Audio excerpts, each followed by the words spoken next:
ഇതെന്താണ് ഐറ്റം എന്ന് മനസ്സിലായോ? ഇതാണ് CC പ്ലാന്റ്. പണ്ട് നമ്മുടെ വീട്ടിലുണ്ടായിരുന്നു, പിന്നെ അത് കേടുവന്ന് പോയിട്ട് ഇപ്പം ഇതാ ഞാൻ വീണ്ടും പിടിപ്പിച്ചെടുക്കാനുള്ള ശ്രമത്തിലാട്ടോ.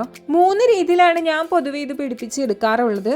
ഒന്നാമത്തെ രീതി എന്ന് പറയുന്നത് ഇല മാത്രം എടുത്തിട്ട് മണ്ണിലേക്ക് ഇങ്ങനെ നട്ട് വെക്കുക. കുറച്ച് നാൾ കഴിയുമ്പോൾ അതിൻ്റെ അടിയിൽ റൈസോം വരും, അതായത് ഇങ്ങനെ കിഴങ്ങ് പോലെ ബൾബ് പോലെ ഒരു സംഭവം വരും. അത് നമ്മൾ മാറ്റി നടാമെന്നാണ് നമുക്കപ്പോൾ അത് വന്നതിന് ശേഷം. അപ്പോൾ നല്ല രീതിയിൽ പ്ലാന്റ് നല്ല ഉഷാറായിട്ട് പിടിച്ചു വരും.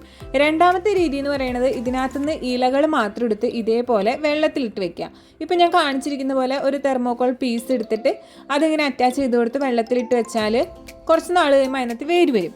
ആ വേര് വന്നതിന് ശേഷം നമുക്ക് മാറ്റി നടാവുന്നതാണ്, ചട്ടിയിലേക്ക് മാറ്റി നടാം.